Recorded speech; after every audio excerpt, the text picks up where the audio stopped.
famille, et tu peux voir derrière moi aujourd'hui, ça va être une journée de malade. Donc si tu aimes bien les voitures un peu plus anciennes, mais aussi la nouvelle Ford GT, elles vont être dans cette vidéo. Aujourd'hui, on est avec Gulf, que vous connaissez très bien. Il y a un logo quelque part juste ici. Et qui ont bien sûr des voitures de course mythiques dans des couleurs mythiques.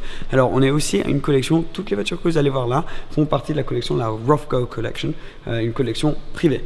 Donc toutes ces voitures sont privées et il y aura une soirée ici plus tard qu'on va pouvoir filmer pour vous, qui va être dans la même vidéo. Et c'est juste incroyable de voir toutes ces voitures l'une à côté des autres, et on va pouvoir avoir une leçon vraiment d'histoire sur quelques voitures très spéciales. Donc la première qu'on va regarder est une voiture mythique et j'ai hâte de vous la montrer.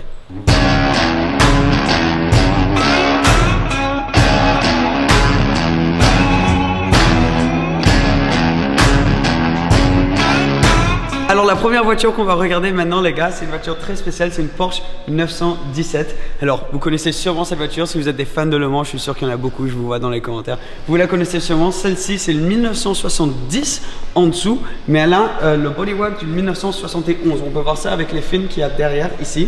Déjà super beau esthétiquement, mais c'est comme ça qu'on veut voir que c'est le corps du 1971. On a aussi des pneus énormes derrière. J'ai jamais vu une voiture avec des pneus aussi grands que ça, juste derrière là. Et en fait, cette voiture, pas genre une autre voiture, mais cette voiture exacte, c'est une vraie déjà, bien sûr, a fini Le Mans en deuxième position. Donc dans le film de Steve McQueen, on voit une 917 dans le Golf Livery comme ça finir en première position.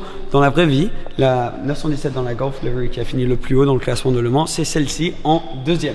Donc voilà un petit truc de trivia pour vous, mais comme tu peux voir, il y a du très lourd dans cette collection, et surtout aussi ça va être une soirée de malade, parce que quand tu fais une soirée et que tu as des voitures comme ça autour de toi, moi j'ai hâte de vous montrer à la fin de cette vidéo. Mais ouais, première voiture 917 Golf, je pense pas qu'on peut commencer mieux. Maintenant c'est parti vers la deuxième.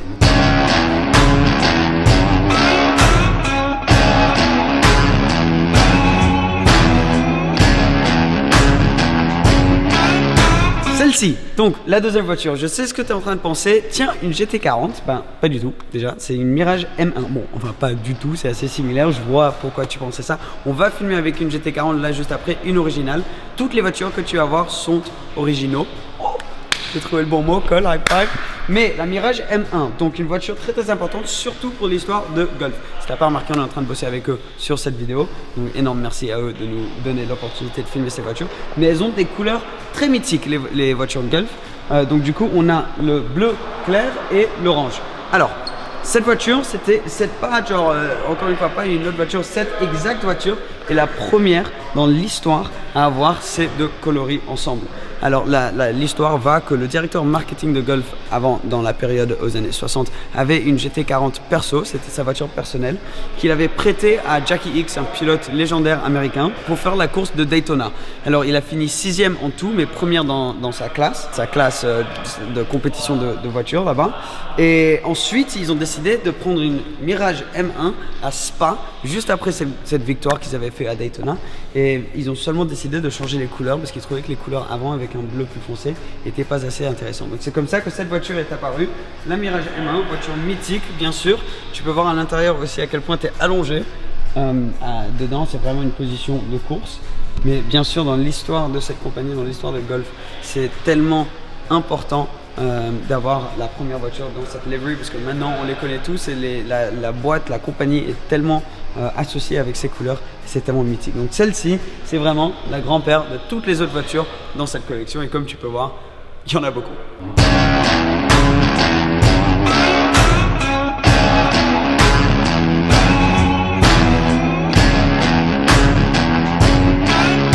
Alors celle-ci, très cool, je suis sûr que tu es en train de la regarder et tu te dis mais c'est quoi ce truc? D'abord premièrement, c'est une statue derrière moi, hein. C'est pas une vraie personne, on va juste le dire maintenant parce que ça ferait un peu bader si c'était une personne, un policier juste assis là-bas tranquillou. Mais là on est avec, donc c'est une Golf GR8 qui est super belle et super mythique, parce que c'était une voiture créée 100% par Golf pour Le Mans, qui a gagné en 1975. Donc ça c'est la vraie voiture qui a gagné la course en 75, et bien sûr c'était une voiture complètement créée par la compagnie. C'est toujours la seule voiture créée par un sponsor qui a gagné Le Mans. Alors ils ont eu du mal à la fin de la course, c'était un peu stressant pour eux, parce que si je me souviens bien c'était un moteur F1 de Cosworth qu'ils avaient derrière, et dans les années 70 c'était tous des voitures avec des moteurs routières comme on a vu avec d'autres voitures ici. Donc d'avoir un moteur de voiture de F1 pour faire 24 heures de course, c'est très très difficile. Qu'à la fin c'était très stressant, il y avait des trucs qui tombaient de la voiture un peu et ils ont eu quelques soucis, mais ils étaient tellement loin devant qu'ils ont pu rentrer la voiture, la réparer et quand même finir en premier. Et de voir là le cockpit, et par exemple même la taille des roues avant, tu as vu la taille des jantes avant est minuscule, de voir les voitures comme ça et de se dire dans les années 70 des mecs qui conduisaient ces voitures à plus de 300 km/h la nuit, c'est badant, mais franchement chapeau à eux, chapeau à Gulf aussi d'avoir construit leur propre voiture qui a tout détruit, qui a gagné Le Mans.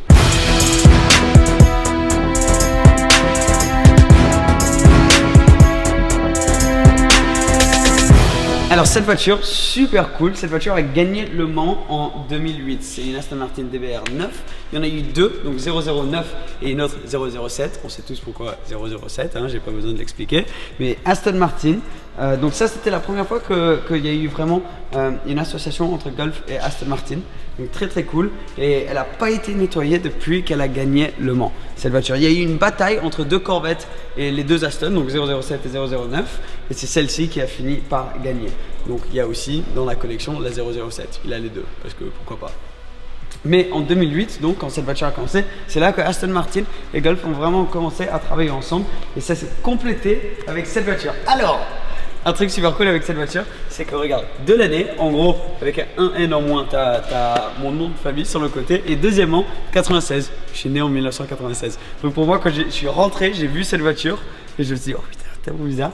Mais ça, c'est une Aston Martin, donc c'est une vintage. Elle a gagné dans sa classe aussi dans le WEC. Mais comme tu peux voir, un peu comme la DBR9, en gros, c'est une voiture de course basée sur l'Aston Martin de route. Donc tu as des échappements sur le côté ici, du carbone de partout, aileron énorme et toujours dans la livery Gulf qui est tellement mythique, qui a été commencée comme on vient de voir par la Mirage M1. Alors maintenant, je sais que vous l'attendiez, pourquoi pas aller voir une petite Ford GT40.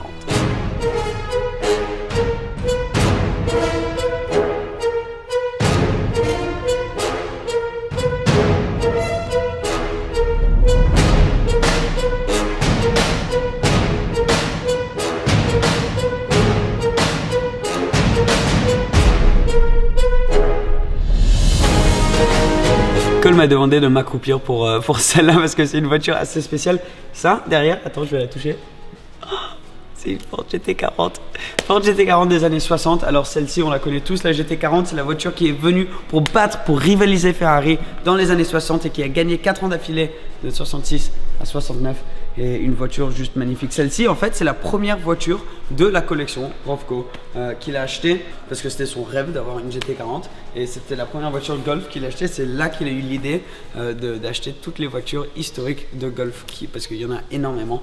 Et là, du coup, il a construit sa collection. Il a un peu tout maintenant parce qu'on peut pas tout vous montrer, mais crois-moi, vous avez même pas vu un 20e de tout ce qu'il a et je kifferais pouvoir tout vous montrer, mais malheureusement c'est pas notre choix. Mais donc ça va être super cool de pouvoir voir cette voiture pendant la soirée aussi. Alors une voiture originale comme ça a une valeur incroyable. Regarde l'intérieur, donc tu as des portes aussi qui s'ouvrent dans le toit, ça veut dire que pendant les changements de pilote pendant le Mans tu pouvais rentrer facilement. Et l'intérieur dans une condition juste magnifique. Celle-ci est venue dans le top 5 à Spa aussi et a été construite par Carroll Shelby. Mais moi je la trouve juste magnifique. Donc non seulement c'est une voiture qui bien sûr est incroyable au niveau de son histoire et de la performance dans les années 60, mais aussi elle était juste magnifique. Et à mon avis c'est ces deux choses ensemble qui veulent dire que c'est une voiture qui est aussi mythique que celle-ci. Et bien sûr il y a eu plusieurs générations de cette voiture comme vous le savez, donc l'original, puis dans les années 2000, je crois que c'était 2005 ou quelque chose comme ça, il y a eu une deuxième voiture qui est apparue, une qui est juste là, tu vois, la nouvelle version, et après maintenant une toute nouvelle GT qui vient de sortir, vous la connaissez très bien et on va en voir une maintenant.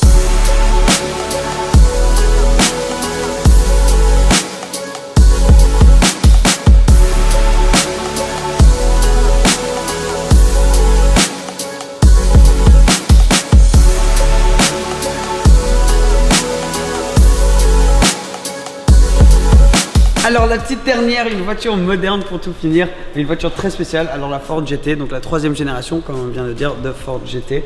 Alors celle-ci a un V6 EcoBoost, ils appellent ça, avec 637 chevaux. Donc beaucoup de puissance dans cette voiture. Mais avant qu'on parle trop de celle-là, je vais vous donner tout un tour. On va la démarrer, je vais vous montrer le mode track où la voiture elle descend d'un coup. J'ai vu une voiture, enfin deux voitures extrêmement spéciales ici dans le coin et je pense que ça serait juste pas normal de pas vous en parler. Non, pas celle-là, celle-là. Deux McLaren F1. Toutes les deux dans les couleurs Golf, bien sûr. Donc ça c'est l'ancienne couleur, tu vois, un peu plus bleu foncé, mais la nouvelle, on peut se le dire entre nous, hein, c'est beaucoup plus stylé.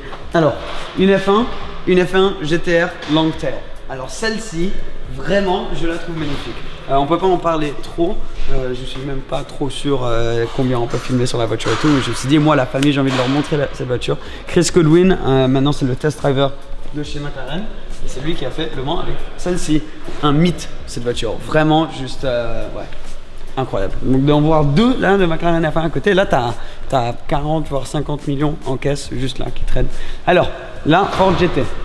Magnifique. T'as des venturies énormes, là, t'as vu, aérodynamique, où l'air peut passer à travers, de devant jusqu'à derrière, pour vraiment mettre en marche l'aileron ici. Tu as le diffuseur énorme en carbone, tu as ici tout le moteur, donc tous les couvre-moteurs en carbone, aussi carbone mat à l'intérieur, carbone glossé à l'extérieur. C'est comme ça qu'ils le font surtout, donc là carbone glossé ici, mais tu vas voir à l'intérieur c'est aussi complètement mat. Alors tu as ces portes qui s'ouvrent comme ça, les butterfly doors comme ils disent, et là tu peux voir donc tout carbone mat.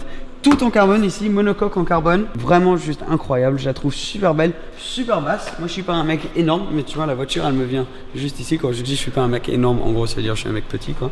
Et quand tu rentres, en parlant d'être petit, tu rentres ici, le siège est attaché à la monocoque. Donc tu peux tirer, tu vois, tu as un petit truc ici que tu tires et c'est ça qui rapproche les pédales. Alors pour moi les pédales sont dans la position la plus proche possible.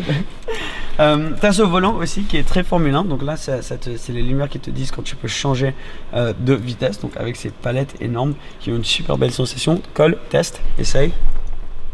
Oh, bonjour, ouais. Bon appétit. Voilà, bon appétit. Et le volant est carré comme une Formule 1 un peu, et tu as tous tes boutons dessus, donc tu as ton mode normal, sport, track, et tu as aussi wet. Là, donc tu changes ici de mode. Là tu as pour tes essuie-glaces, tu as tes clignotants et tous tes boutons pour contrôler ce que tu as sur le tableau de bord digital devant toi. Alors tu es aussi assis très proche de ton passager, il n'y a pas beaucoup de place ici, vu que la monocoque rentre pas mal, donc toi tu es vraiment assis au centre de la voiture, elle est assez large autour de toi. Et il n'y a pas énormément de place dedans. Il y a aussi par contre pas mal de place pour ta tête. Je sais pas si c'est la voiture qui a un bon design ou c'est moi qui est juste petit. Ça risque d'être un mix des deux. Mais ouais, très spécial. Tu as vu ici pour sélectionner, pour faire marcher la boîte de vitesse. Donc park, reverse, marche arrière, neutral et drive. C'est un petit truc que tu tournes comme ça. On la démarre? T'es prêt? C'est parti.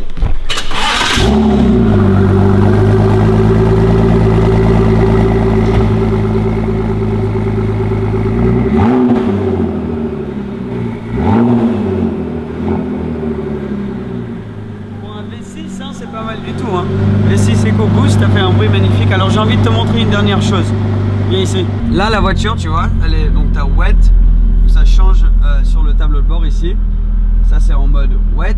Puis je peux aller en mode normal, ça change un petit peu, en mode sport.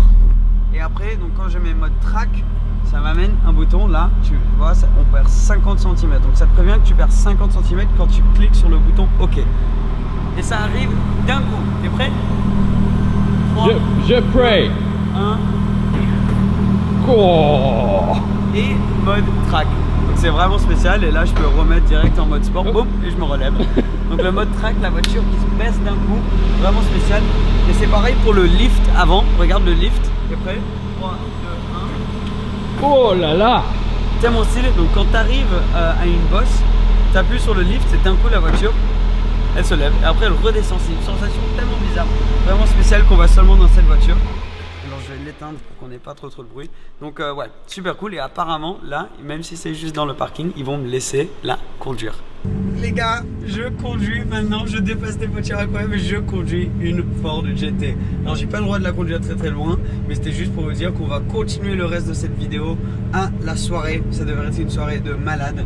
Je vais interviewer quelques personnes, on risque de devoir utiliser des sous-titres, mais ouais. Je conduis une Ford GT, même si je suis dans un parking, c'est quand même très spécial. Et j'ai mon petit pote Golf ici. Bon, on se voit à la soirée.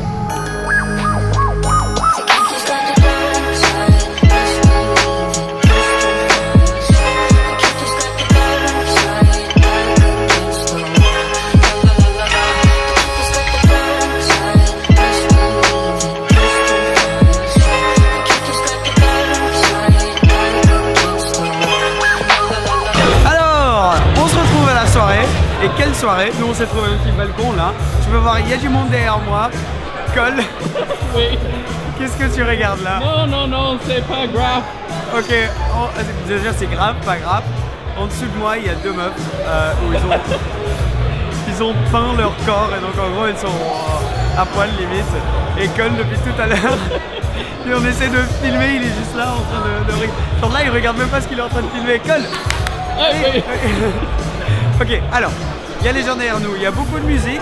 On a pu faire des interviews avec des gens, mais du coup c'est en anglais. Il y a beaucoup de pilotes, d'ex-propriétaires d'équipes, des grands collectionneurs. Donc c'est hallucinant d'être ici et d'être invité. Regarde, je me suis même habillé, t'as vu? Regarde-moi ça. Oh là là, monsieur. C'est rare qu'on voit habillé comme ça sur la chaîne, hein, quand même. Mais voilà, donc, ils ont changé un peu la salle. Ça, j'espère que vous, ça vous motive, parce que moi, de voir ça, bon, il y a beaucoup d'autres choses plus importantes que des choses matérialistes comme ça pour te motiver. Mais en tant que chose matérialiste, parce qu'on kiffe tous plusieurs choses, moi je kiffe les voitures. Avoir une collection de voitures, ça serait un kiff pour moi. Je suis sûr pour plein d'autres gens aussi. Et ça me motive pour taper. Donc c'est possible. Cette personne a fait tout seul. Incroyable businessman. Et donc voilà, une collection de plus de 200 millions d'euros, je pense, de voitures derrière nous. Et je fais une petite soirée, pourquoi pas. Allons-y, on met de la musique maintenant.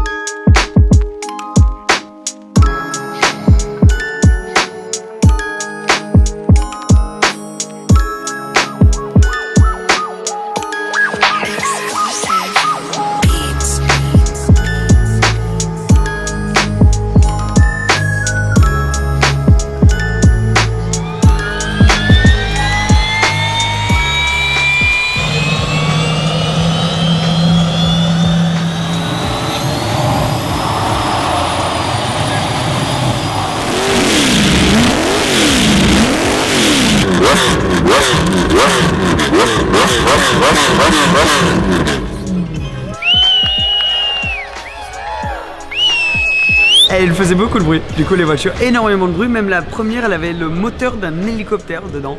Mais j'espère que tu as kiffé, donc cette collection était tellement privée et maintenant c'est la première fois qu'elle est montrée au public, donc j'espère que tu as kiffé être la première personne un peu à pouvoir voir cette collection. Moi j'ai certainement adoré, merci à Roald le propriétaire, merci à la Roughco Collection, donc lui et ses partenaires qui ont créé cette collection. Donc il y a Duncan Hamilton qui a trouvé toutes les voitures pour lui, et aussi bien sûr merci à Gulf Oil de nous avoir invités. Ça a été une soirée incroyable et nous maintenant on va devoir rentrer à la maison parce que j'ai un vol très tôt demain matin.